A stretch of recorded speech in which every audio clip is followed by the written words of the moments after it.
बड़ी खबर। अमेरिकी सैन्य कार्रवाई में वेनेजुएला के राष्ट्रपति निकोलस मादुरो और उनकी पत्नी गिरफ्तार, ट्रंप ने दी जानकारी। Washington Caracas. दुनिया भर को चौंका देने वाली एक ऐतिहासिक और नाटकीय घटना में अमेरिकी राष्ट्रपति डोनाल्ड ट्रंप ने शनिवार को घोषणा की कि अमेरिकी विशेष बलों स्पेशल फोर्सेस ने वेनेजुएला पर एक बड़ा हमला कर वहां के राष्ट्रपति निकोलस मादुरो और उनकी पत्नी सिलिया फ्लोर्स को पकड़ लिया है।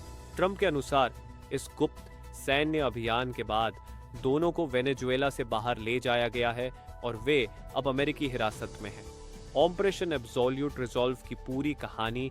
यह ऑपरेशन शनिवार तड़के शुरू हुआ जब काराकास, वेनेजुएला की राजधानी के आसमान में अमेरिकी लड़ाकू विमानों और ड्रोन्स की गर्जना सुनाई दी। चश्मदीदों के अनुसार शहर में कम से कम 7 बड़े धमाके हुए।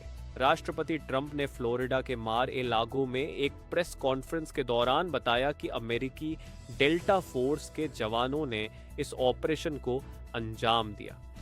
ट्रंप ने सोशल मीडिया पर मादुरो की एक तस्वीर भी साझा की जिसमें वे हथकड़ियों में नजर आ रहे हैं। ट्रंप ने कहा, यह एक शानदार ऑपरेशन था। हमारे वीर सैनिकों ने दुनिया के सबसे क्रूर तानाशाहों में से एक को न्याय के कटघरे में खड़ा कर दिया है। क्यों हुई यह कार्रवाई? अमेरिकी अटॉर्नी जनरल पाम बॉन्डी ने स्पष्ट किया कि मादुरो और उनकी पत्नी पर 2020 के एक पुराने मामले में नार्को टेररिज्म, नशीली दवाओं के आतंकवाद और तस्करी के गंभीर आरोप हैं। अमेरिका का दावा है कि मादुरो शासन अमेरिका में ड्रग्स भेजने और आतंकवाद को बढ़ावा देने का काम कर रहा था। वेनेजुएला में क्या है स्थिति? इस हमले के बाद वेनेजुएला की राजधानी काराकास में अफरा तफरी का माहौल है।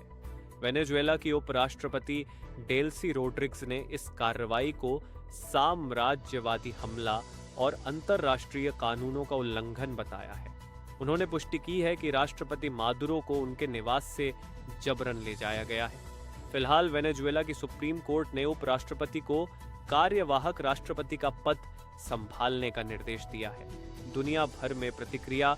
इस घटना ने वैश्विक राजनीति में भूचाल ला दिया है। रूस और चीन, इन दोनों देशों ने अमेरिका के इस कदम की कड़ी निंदा की है और इसे एक संप्रभु राष्ट्र की स्वतंत्रता पर हमला बताया है। संयुक्त राष्ट्र यूएन महासचिव ने इस घटना पर गहरी चिंता व्यक्त करते हुए शांति की अपील की है और सोमवार को सुरक्षा परिषद की आपात बैठक बुलाई है। ट्रंप का रुख। राष्ट्रपति ट्रंप ने साफ कर दिया है कि जब तक वेनेजुएला में सत्ता का शांतिपूर्ण हस्तांतरण नहीं होता, तब तक अमेरिका वहां की व्यवस्था पर कड़ी नजर रखेगा और देश को चलाने में मदद करेगा। आगे क्या होगा?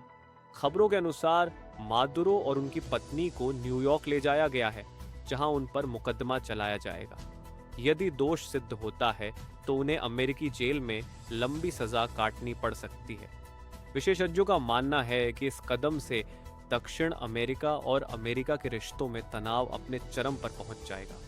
क्या आप चाहते हैं कि मैं इस घटना के अंतर्राष्ट्रीय कानूनी पहलुओं या भारत की प्रतिक्रिया पर विस्तार से लिखूं?